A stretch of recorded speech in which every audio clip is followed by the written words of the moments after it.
In 1988, the world was given its first sight of the United States' top-secret stealth fighter, the Lockheed F-117. And a year later, Northrop lifted the veil from its B-2 bomber. Even before this, the Lockheed SR-71 Blackbird strategic reconnaissance aircraft had demonstrated a number of novel features designed to make it as nearly invisible as possible to enemy radar.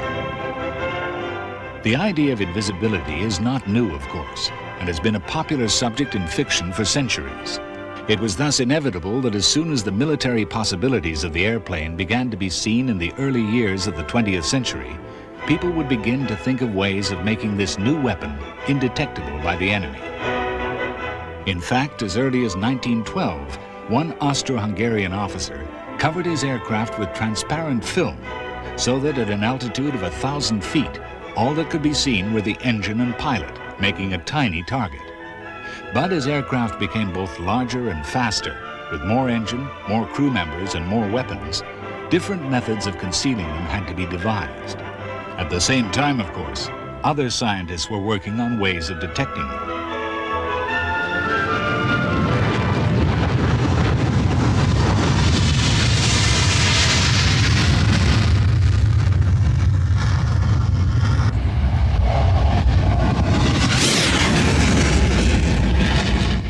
One of the biggest problems in concealing an aircraft has always been the noise it makes. While early planes were small and underpowered, with engines making little more noise than a lawnmower, a modern jet fighter is a noisy beast indeed. When it is flying at supersonic speed, of course, there is no audible warning of its approach, but it still lays a footprint of sound behind it to enable enemy observers to plot its course and make a good guess at its target. At subsonic speeds, this footprint is less easy to track. But on the other hand, the aircraft advertises its presence before it arrives.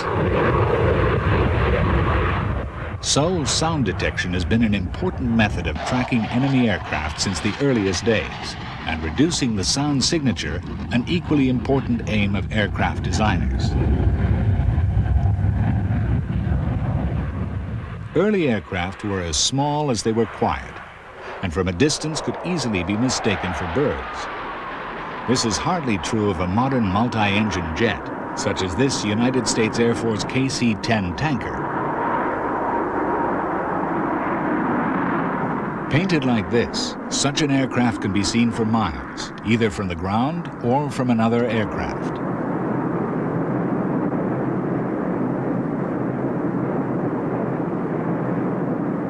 So, most modern military aircraft are painted in camouflage colors like these C-141 and C-5B transports. The paint scheme, somber Europe 1 camouflage in this case, is dull brown and green on the upper surfaces to help the aircraft blend into the landscape when seen from above. And a pale blue or gray on the undersurfaces to make them less easy to spot from the ground. Unfortunately, we cannot yet emulate the chameleon and change the camouflage to suit the background at a moment's notice. So even camouflaged aircraft often stand out like sore thumbs. With this in mind, once the British task force was at sea in 1982, headed for the South Atlantic to recover the Falkland Islands from Argentine occupation, the Harriers and Sea Harriers aboard the carriers Hermes and Invincible were hastily repainted. The whites were painted out of the roundels. Identifying lettering was covered over, and the remainder of the aircraft, including underwing stores, was camouflaged a dull gray to blend in with the wintry sea and sky. No matter how cleverly aircraft are camouflaged to merge with their surroundings, their pilots still have to communicate with each other, and on occasion with ground control. These T-38 trainers, dogfighting with F-15 Eagles and F-5E Tiger IIs over Nellis Air Force Base near Las Vegas, are mainly painted in low-visibility gray to match most backgrounds. But there's still a lot of radio chatter which would give their positions away to a real enemy. Are you going to gunfight? Well, I'll do it. I'm right behind you. Bandit, you're 6. Eagle 2, engaging the F5, coming off Eagle 1.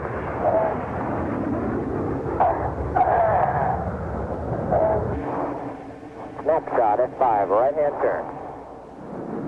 Radio and radar waves fall at the top end of the electromagnetic spectrum, and together with infrared, occupy a broad band which is the chief concern of a stealth aircraft designer. Visible light, each color having its own wavelength, fills a comparatively tiny band. Below this spectrum fall ultraviolet, X-rays, and gamma rays, but these are only marginally important. Infrared, or radiant heat, is a different matter and of crucial importance. Back in 1949, a team of engineers headed by Dr. W. McLean of the Naval Weapons Center at China Lake began work on a passive infrared homing device which would be small enough to fit into the warhead of a missile. It could then guide the missile straight onto the hot exhaust efflux from a jet engine. This was a major challenge in the days before transistors or microchips, but the research resulted in the world's first true guided air-to-air missile, the Sidewinder. Since then, hundreds of thousands of Sidewinders have been manufactured, first seeing combat in 1958, and subsequently in dozens of wars around the world.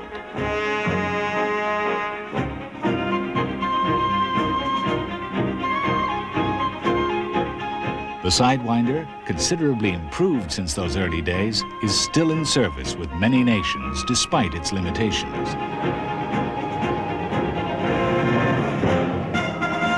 Sidewinder is a great weapon in reasonably good weather conditions, but its ability to track targets such as this F-117 radio-controlled drone falls off in rain or thick cloud. Here, the drone provides a fat, juicy target for the crew of an F-4 Phantom II. An electronic whine from the missile's seeker head telling them when it's locked on to the hot jet pipe. Once launched, the missile heads unerringly to its target, the resulting explosion breaking off a large piece of wing and causing the drone to disintegrate in mid-air.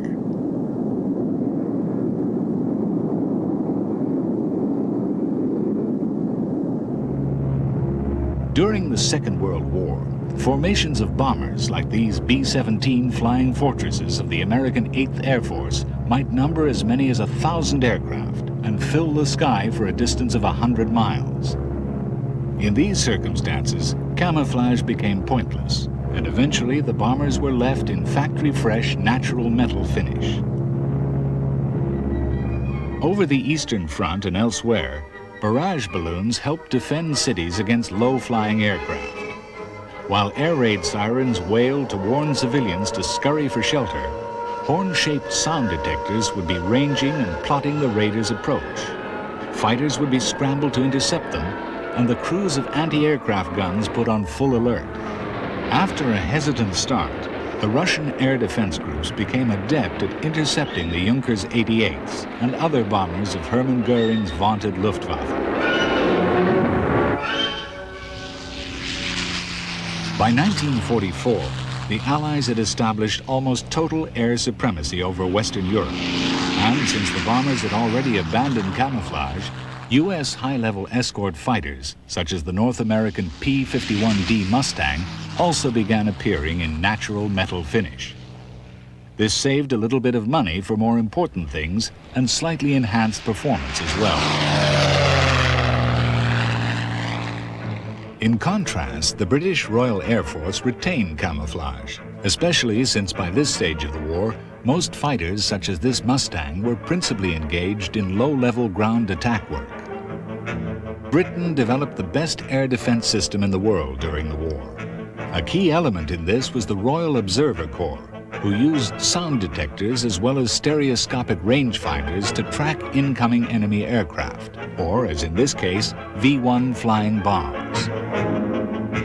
It was their job to tell friend from foe, and their simple methods are even today immune to countermeasures by the most advanced technology.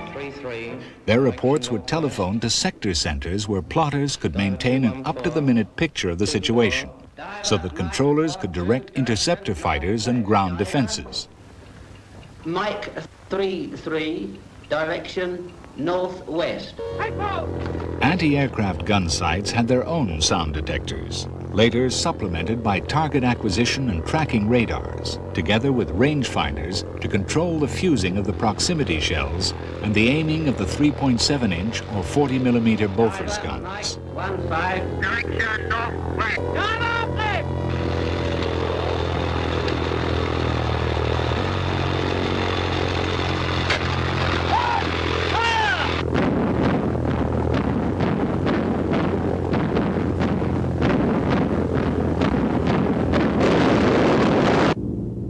Over the Pacific and Indian Oceans, formations of Imperial Japanese Navy G4Ms, known as Bettys by the Allies, also proved the vulnerability of the bomber to increasingly sophisticated detection methods.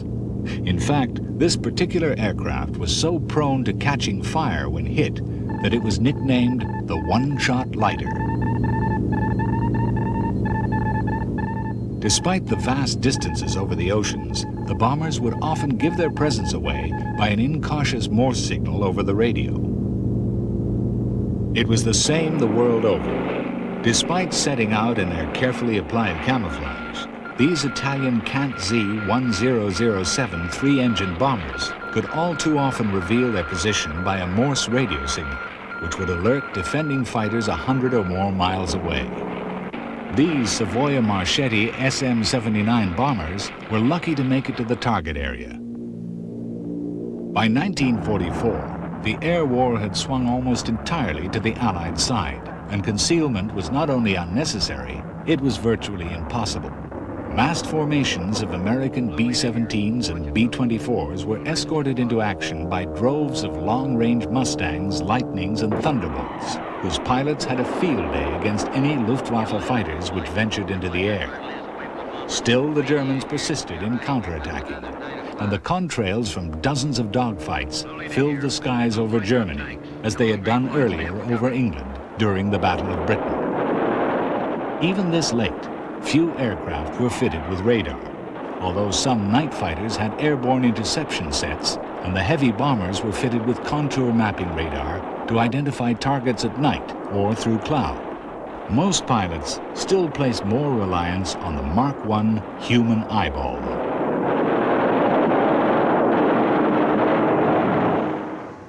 On the ground, radar had become in many respects one of the most important weapons of the war, and certainly one of the most versatile. Anti-aircraft defenses relied on a dense network of radars operating in different wavelengths. The principle of radar, which is an acronym for radio detection and ranging, is simple to describe, but less easy to make work in practical reality. A radar beam does not exactly bounce back from a metallic object as is often assumed, but sets up a resonance of electric and magnetic currents, and it is these which scatter to form the return signal. Both the size and the design of an aircraft determine its radar cross-section, or RCS. Early radars only operated on a single wavelength, which was specifically selected to give the maximum return signal from an aircraft of specific RCS. Since most bombers were of a fairly standard size, it was possible to rationalize this, and the British system, originally codenamed Home Chain, used the 13-meter band at a frequency of 23 megahertz. The Germans had their equivalent systems, such as Freya for long-range surveillance, and Würzburg and Giant Würzburg for giving precise aiming directions to their sector plotters and controllers. The Allied air forces had great respect for these systems and would attempt to confuse the enemy by making feint or dummy attacks, or by making sudden changes of course, or by a combination of both. Sometimes the enemy would guess wrong, and the intercepting Focke-Wulf 190s and Messerschmitt 109s would take off and head for the wrong place. By the summer of 1943, a new system had been devised to further confuse the German radar operators. As early as 1941, tests had been made with aircraft dropping thousands of strips of aluminum or metallicized paper. Known as window or chaff, These strips were cut to match the wavelength of the defending radars. Each strip, therefore, gave the same reflection as an aircraft, giving the enemy literally millions of apparent targets. Of course, the Germans soon realized what was happening and altered their wavelengths, but it was even easier to modify the length of the strips. One of the most effective uses of window came on D-Day, June the 6th, 1944, when RAF Lancasters and Stirlings flew precision orbits over the English Channel, dropping 12 bundles a minute. On their radar screens, what the Germans saw was an apparent invasion fleet approaching Boulogne at a rate of 8 knots.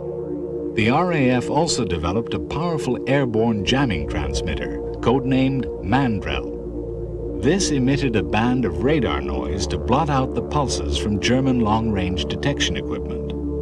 Selected aircraft in each wave of bombers carried this equipment, but left gaps in their coverage because the act of jamming itself reveals the presence of an aircraft, even if not its precise location. The British rapidly became world leaders in what Winston Churchill called the Wizard War, and also developed a system codenamed Moonshine. Using this, a single aircraft could simulate a much larger number.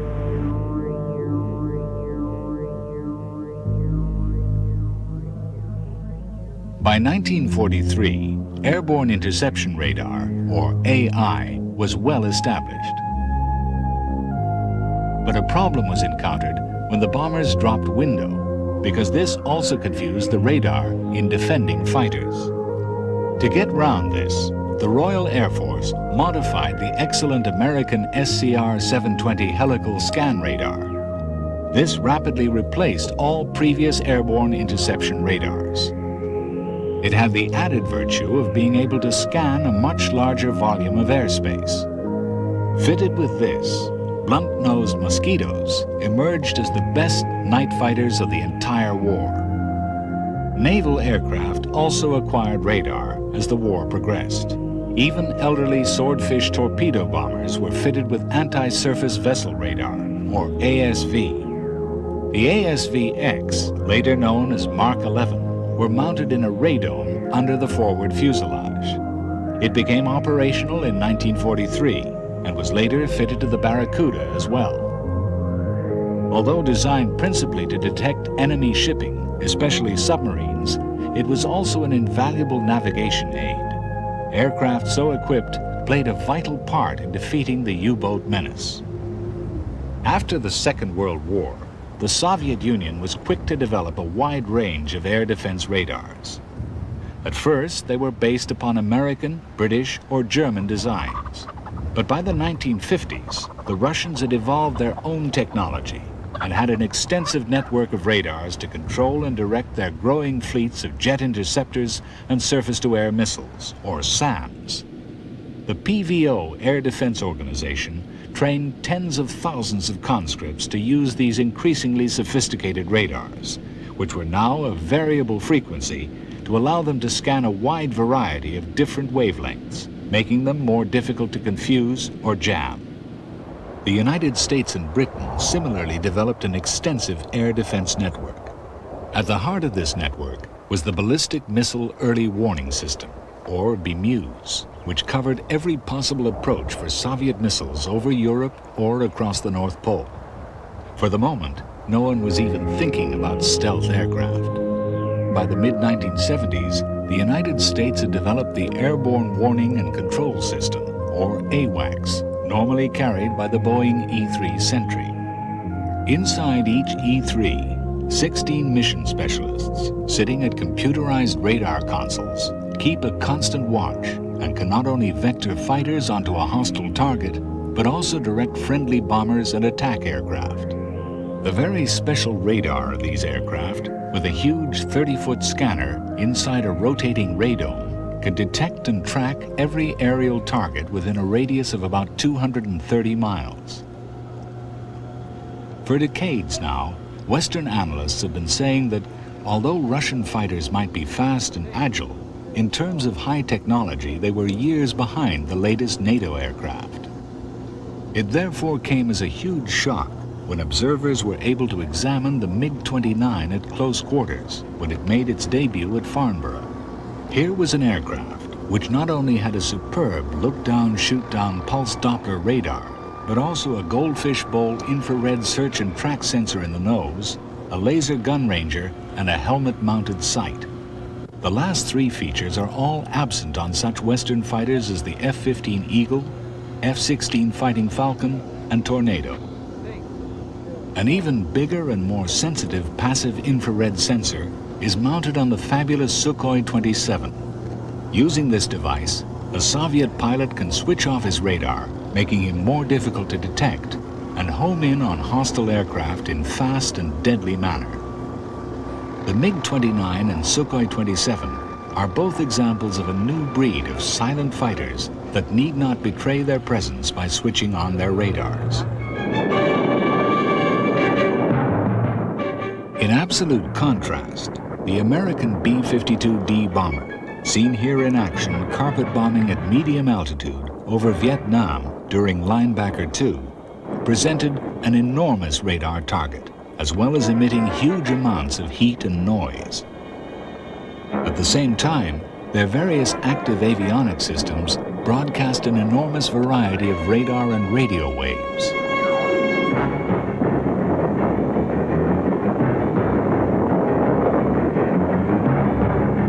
Stealthy it was not, and American losses to Vietnamese SAMs forced them to modify the later B-52G and H with numerous new electronic defense systems and to operate them at lower level. Even so, they still belch out vast quantities of noise, infrared, and smoke. In fact, the B-52 is almost a perfect example of how not to build a stealth aircraft. Its enormous engine intakes and pylons, coupled with the slab-sided fuselage, huge vertical tail, and predominantly straight lines, make it a perfect radar target. No amount of new internal equipment can compensate for these defects, but it must be remembered that the B-52 was designed and built at a time when few people had really begun thinking about stealth concepts. To make the surviving B-52s less vulnerable, in the strategic role, they are now equipped to carry AGM-86B air-launched cruise missiles. They can launch these from a distance of some 1,500 miles without coming within range of enemy fighters or missiles.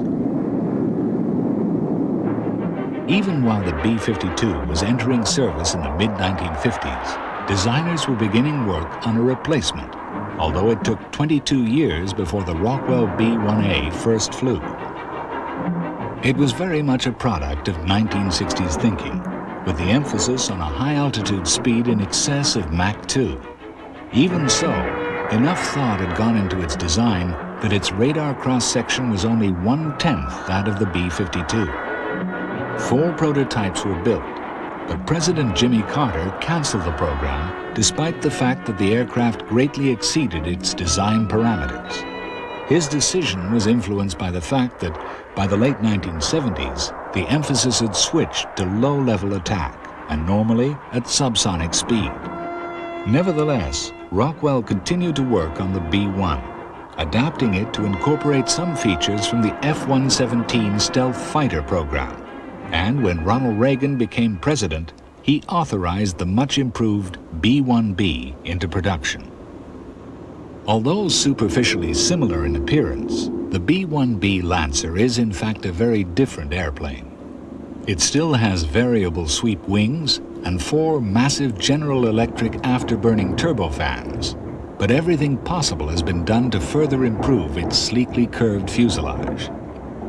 It has advanced terrain-following radar for its low-level mission and a complex kit of electronic countermeasures equipment.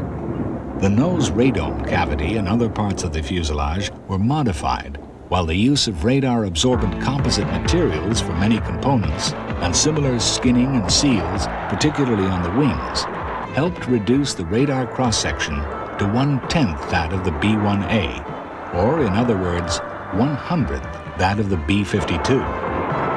In fact, the B-1B has a smaller radar cross-section than many private light aircraft. The really major change between the two aircraft came in the design of the engine intakes. Since high-altitude dash speed was no longer required, the variable ramps could be dispensed with, the nacelles swept, the ducts curved and fitted with radar-absorbent baffles, and the whole intake lined with radar-absorbing composite material. The diagram clearly shows the differences which make the B-1B so much more stealthy than the old B-52, particularly in the use of curves instead of straight lines, and the reduction of the radar surface presented by the engines. All these features make the Lancer an invaluable part of Strategic Air Command. But even as the aircraft was entering service, work was well advanced on a brand new advanced technology stealth bomber. Inside a closely guarded building in Palmdale, the prototype of a revolutionary new airplane was taking shape.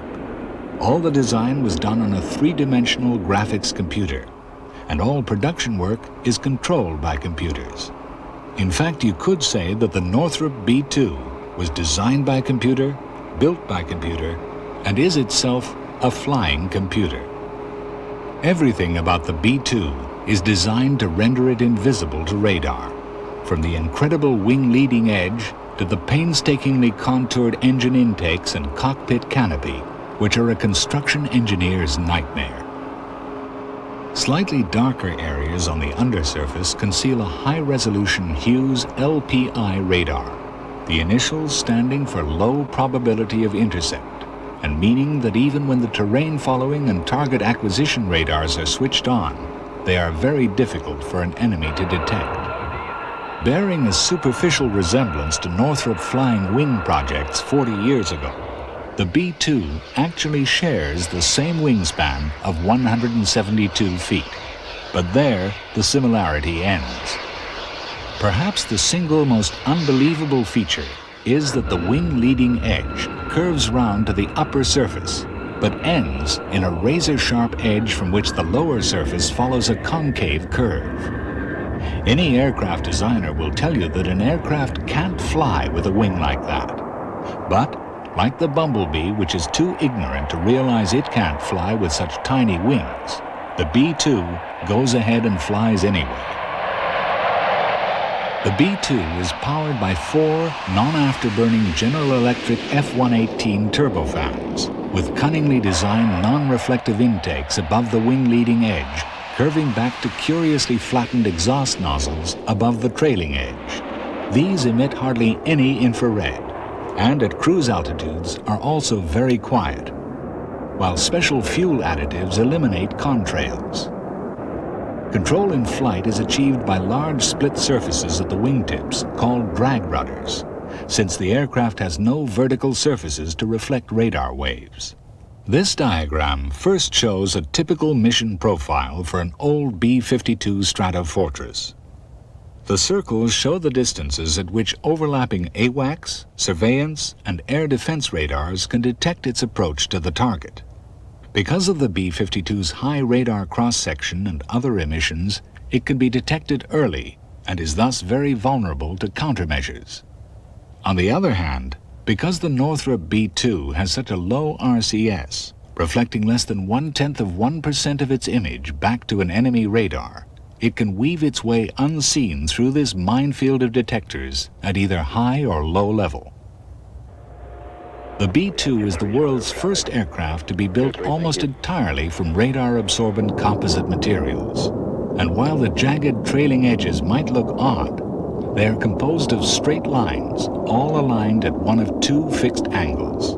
They thus shed radar reflections at angles away from the enemy transmitter.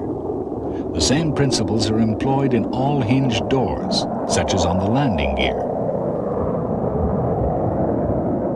The fact that the B-2 is so virtually indetectable to radar poses problems for friendly air traffic controllers and other aircraft. When making an approach to a refueling tanker, for example, the aircraft therefore has to switch on an active radar transponder and extend special radar reflectors so that it can be seen. Of course, in broad daylight, this is no problem, but operationally, the B-2 will normally be flown at night. It is also said that the B-2's range is so great that in-flight refueling will not be needed during a bombing mission. A figure of 4,500 nautical miles has been given for its tactical radius, but it's impossible to verify this.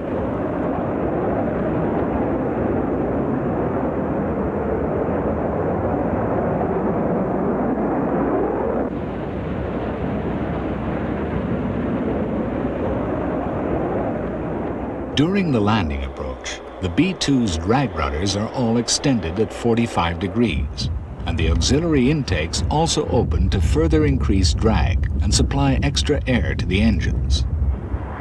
Once the aircraft is touched down, on main landing gear similar to that of the Boeing 767, the drag rudders are opened fully to slow it down. Due to enter service in 1992 or 93, the planned fleet of 132 Northrop B-2s will give Strategic Air Command a bomber at the forefront of military technology, which will remain in the front line for at least 3 decades.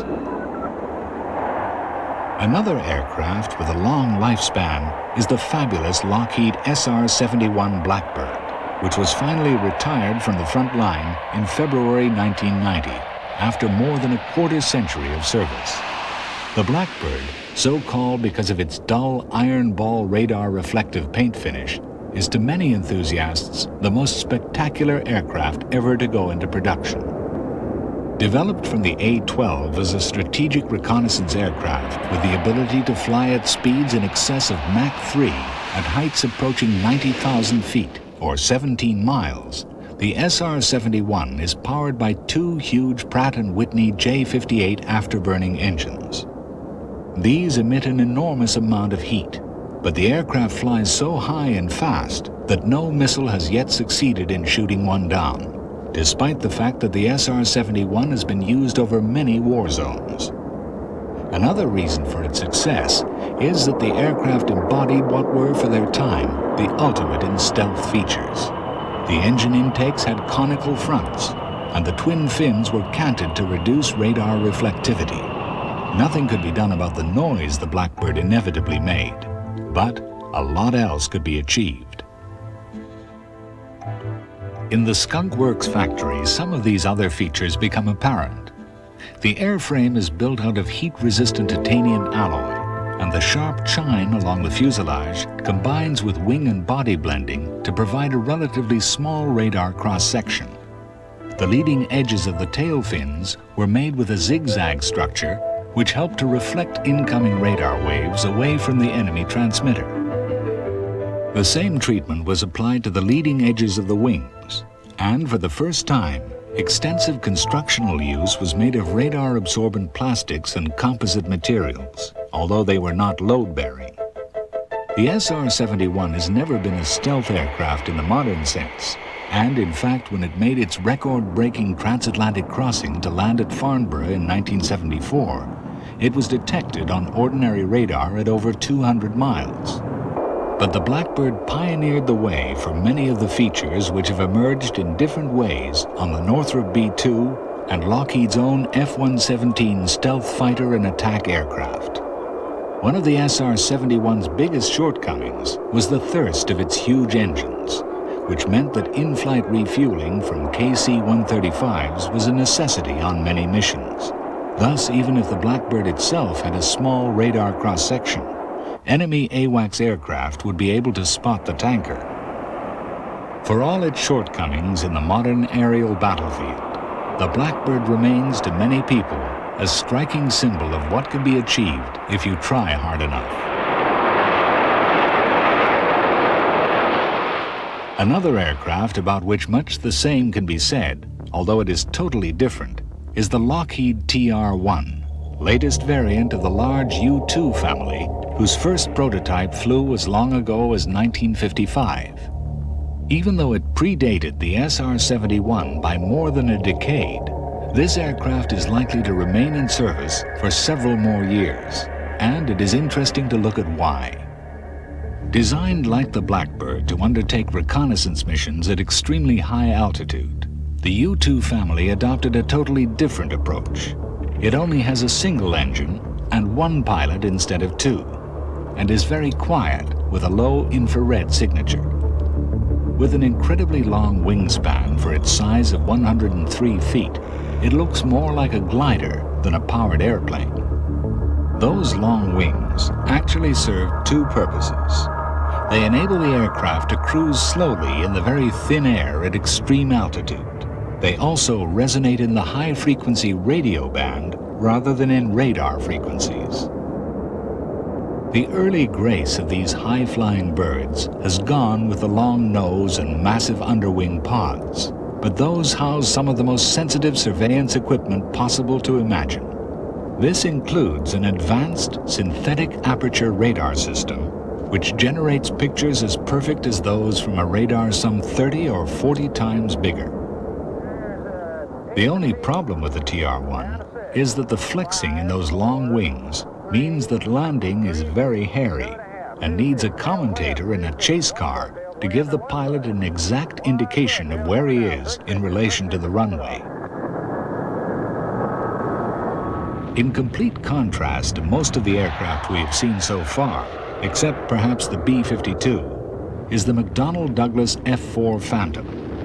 Although for many years the attack fighter against which all others were judged, it incorporates no concessions to stealth at all, being big, incredibly noisy, belching smoke and radiant heat, and with huge angular engine intakes, which could almost have been designed to give the biggest possible radar cross-section. The Phantom is still a remarkably useful aircraft in both land-based and carrier-borne versions, and in the F-4G Wild Weasel version proved itself invaluable during the Gulf War in suppressing Iraqi radar installations. But it is now an old airplane, and in combat is usually accompanied today by at least one General Dynamics F-A-16 Fighting Falcon.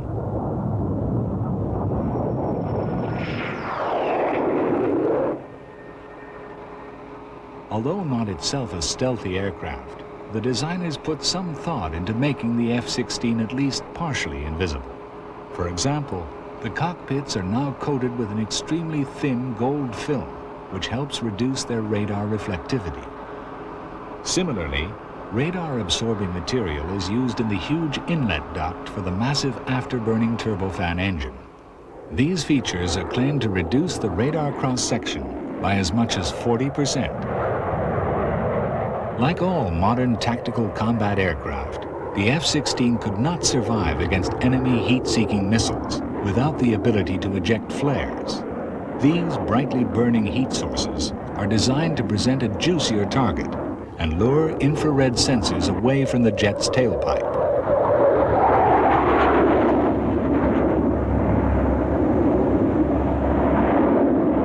Flares, as well as chaff or window, are controlled by the aircraft's own electronic warfare or passive air defense system. If this detects illumination by hostile radar, it automatically ejects chaff. If instead it detects an incoming heat-seeking missile, it throws out flares at intervals so close that the missile never gets a chance to lock onto the aircraft itself. Although not a stealth feature as such, the aircraft can also carry anti-radiation missiles to knock out enemy tracking or missile guidance installations on the ground.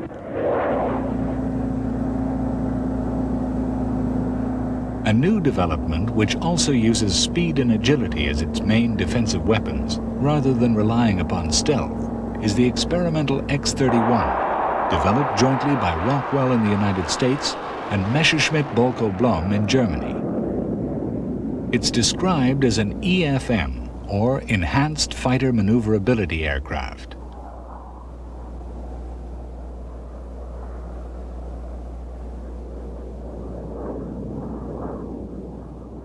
Quite small, with a span of less than 24 feet, it's powered by an afterburning F-404 engine, which must emit a lot of radiant heat. But in this case, that same heat is put to useful purpose. Around the tailpipe are 3 large flaps, or paddles, which can be deflected up to 10 degrees to give the pilot very powerful extra control over and above that provided by the ailerons and canard foreplanes. Okay, good. The X-31 is designed to show how to maneuver at below stalling angles of attack, which is exactly what the Russian Sukhoi 27 has been doing for years. Certainly, post-stall maneuvering was from the start a requirement for the most sophisticated aircraft in the Western world today, the fabulous ATFs, or Advanced Tactical Fighters.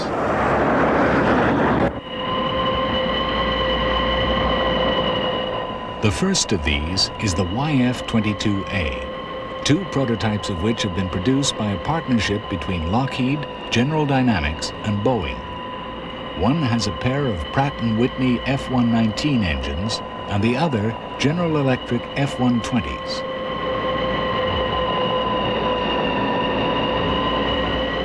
Both engines set totally new levels of thrust-to-weight ratio and enable the YF-22s to do things never before possible, such as cruising for as much as an hour at supersonic speed without using afterburners.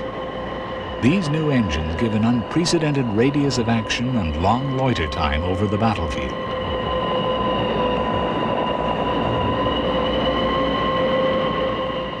Although the aircraft are not fitted with thrust reversers in order to save weight, they are equipped with afterburners, boosting thrust to something approaching 35,000 pounds per engine. For stealth reasons, the exhaust ducts are almost two-dimensional, giving a low infrared signature. In plan view, these nozzles are fan-shaped. Designed from the outset as a stealth aircraft, the YF-22's skin is without blemish, and moving parts such as the wheel doors are deliberately shaped to give no radar reflection at the edges when closed. In flight, the YF-22 is a beautiful aircraft with exceptionally clean lines when viewed from any angle, and not the slightest crack or discontinuity on its surface. Like all the new advanced tactical fighters, the aircraft is control configured, which means it is totally unstable and could not fly at all without fast-acting control computers which respond instantly to the pilot's wishes.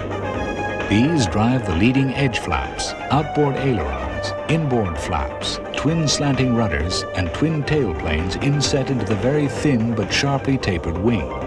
Notice also how all the leading and trailing edges follow parallels to reduce the radar cross-section.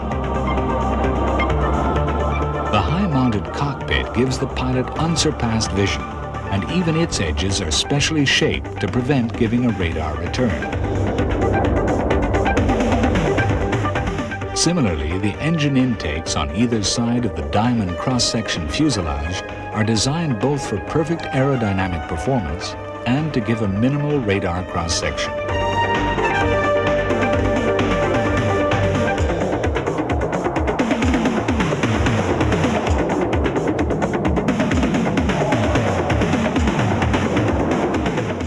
Most of the aircraft is constructed of thermoplastic composite materials, particularly the wing and fuselage, and extensive use has been made of radar-absorbent structure. The engines are close together for rapid roll, and the tail surfaces are enormous.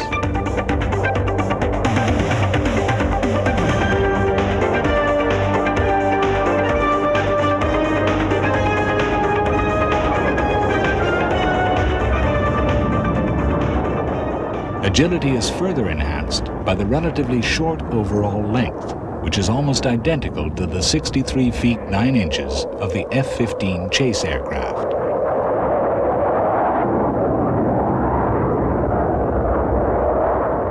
A general opinion is that while Northrop have gone all out for stealth in their rival YF-23, the Lockheed consortium chose to try to build a better all-round fighter. And certainly if it came to a competition between the YF-22 and the F-15, there would be no real contest at all.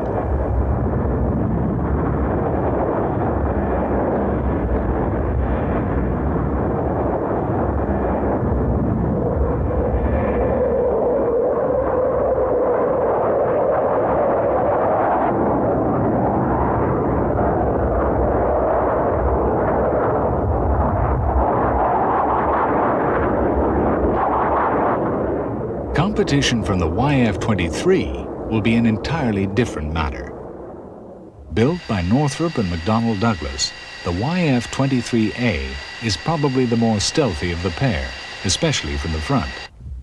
One of the most obvious differences between the aircraft is that Northrop have succeeded in using only 2 tail surfaces in so-called butterfly configuration instead of 4. The YF-23 uses the same engines as the YF-22, the Pratt & Whitney version on the first prototype and General Electric's on the second.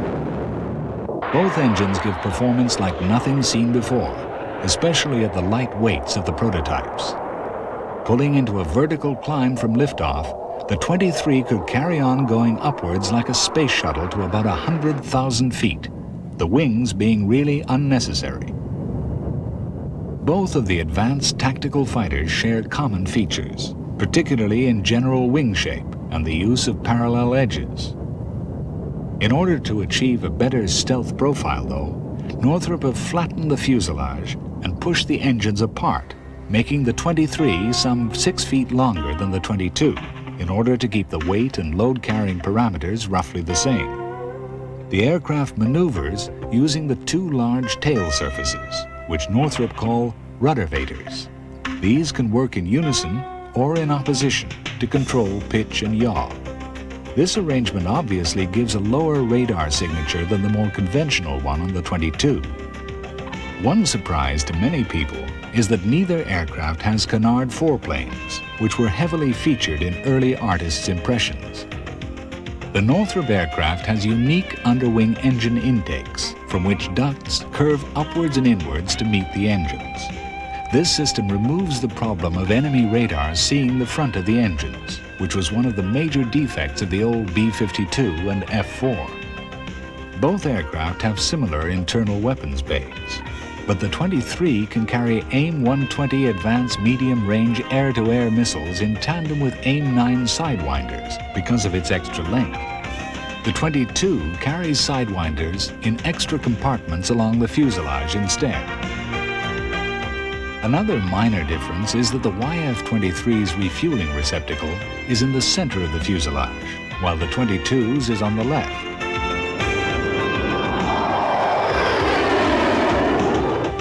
No reliable figures for either aircraft's range have been released, but they are likely to be in a different magnitude to those for any earlier machine of comparable size, weight, and performance. Here we see the 2 YF-23 prototypes flying together, the first with Pratt & Whitney engines being painted slightly darker. Both demonstrate the superb flying precision afforded by the computerized control system. Even during in-flight refueling, the 2 aircraft are as synchronized as if they were stuck together with glue. In this sort of view, one more significant difference between the Northrop YF-23 and the Lockheed YF-22 can be seen, and that is the canopy design.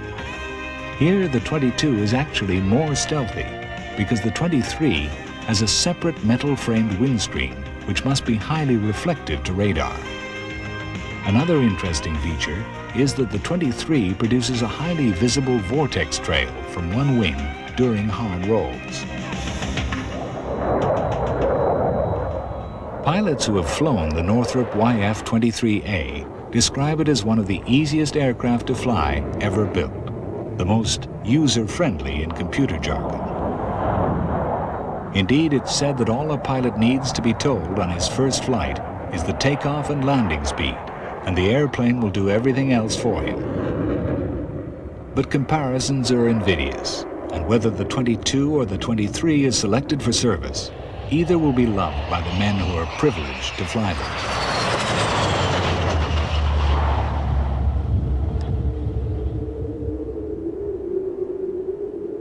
An even more futuristic design than either of the advanced tactical fighters now flying would have been the U.S. Navy's equivalent.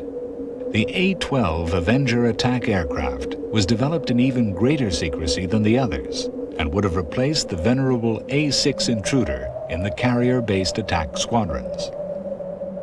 It was a pure flying wing, sharing similarities with the Northrop B-2, but with many differences. It would have been a perfect stealth aircraft with the lowest radar signature of all, and the Air Force was also keenly interested in it as a possible replacement for the F-111. Unfortunately, escalating costs resulted in its eventual cancellation in January 1991, and all we are left with are the artist's impressions and models. These are still vivid and show what might have been.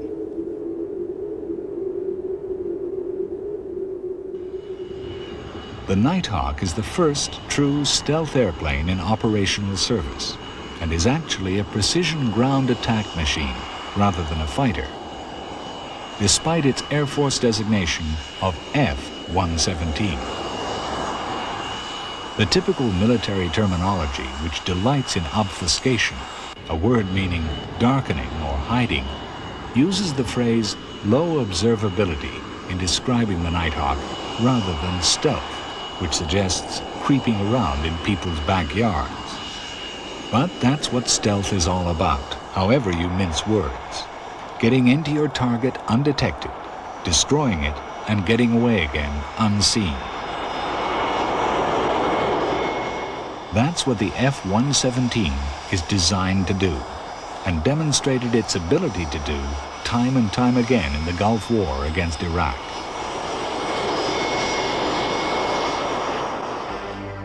Like the SR-71 and U-2, it was designed and created in absolute secrecy at Lockheed's Skunk Works. And even though the first of 59 for the U.S. Air Force flew in June 1981, its shape was only revealed to the general public in a deliberately retouched photograph some 8 years later. That shape is something else and is determined by a different approach to stealth technology than those broadly seen already. You can immediately see that the aircraft is full of sharp angles and pointed shapes, not rounded like the B-2 or contoured like the YF-22 and 23. That's because Lockheed came up with a concept known as faceting. The entire external surface of the F-117 is made up of flat facets, rather like a cut gemstone, which do not absorb radar energy, but instead radiate it out in so many directions that there is hardly any return signal. Of course, a sharp-edged pyramid shape is hardly ideal in the aerodynamic sense, and like the B-2s and YF-22s and 3s, the Nighthawk is so inherently unstable in flight that it can only be flown by its onboard computers. The pilot points it, the electronic brains do the rest of the work.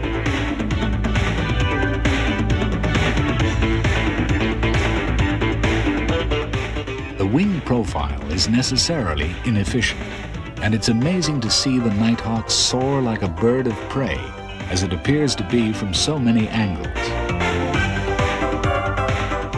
The straight lines, always following parallels, the beak nose, and even the pair of tail feathers, which are in fact pivoting ruddervators, similar to those on the YF-23, perfect the image. The F-117 is a bird of prey and of stealth, as reflected in its name. Pilots claim its maneuverability to be superb, despite that weird shape which conceals two General Electric F-404 turbofans. Housed in large boxes either side of the fuselage, they have inlets covered by fine gauze mesh. Everything has been done to either absorb radar waves or reflect them away from the enemy transmitter, so he has no idea this new Blackbird is in his skies. Sometimes it seems to float in the air, rather more like a lazy pike in a pond than a bird far above, and again the analogy is apt. Fish need to keep at the right temperature, and so does the F-117, with the engine cooled by secondary airflows, and any hot parts screened by the lower lips of the exhaust nozzles being extended and curved upwards. The F-117, like other stealth aircraft, has a range and endurance which are still classified, but known to be enormous. It has two 11,000-pound turbofans, which need a lot of juice, so it has a receptacle for in-flight refueling. Special retractable radar reflectors help it to mate with its milch cow, especially at night when it is most at home. To begin with, F-117s were only allowed to fly at night to preserve secrecy, so the very fast landing approach, another penalty of the wing design, was not apparent until later. A drag chute is essential, and the circular canopy streamed is usually black to match the aircraft's iron ball paint finish. The whole aircraft is made of either composite or radar-absorbent structural materials, the first phase referring to its skin and the second to its guts. On the landing approach, another feature of engine design is apparent. From the front, there is a high-pitched whine, while from the rear, there is only a faint rumble. That is enough to keep an enemy confused, especially when he can't see an airplane on his radar at all.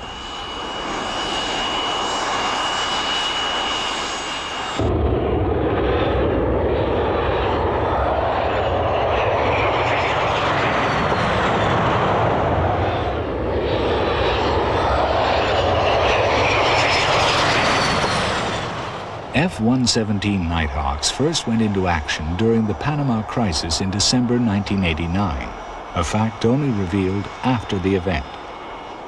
Much more significant has been their deployment and performance during the United Nations campaign to liberate Kuwait from Iraq.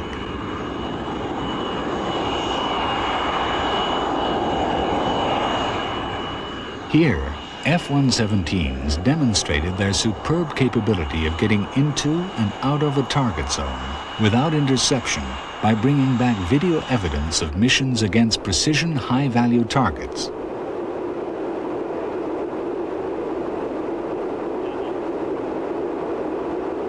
Such as the Ministry of Defense in Baghdad on the opening night of the shooting war.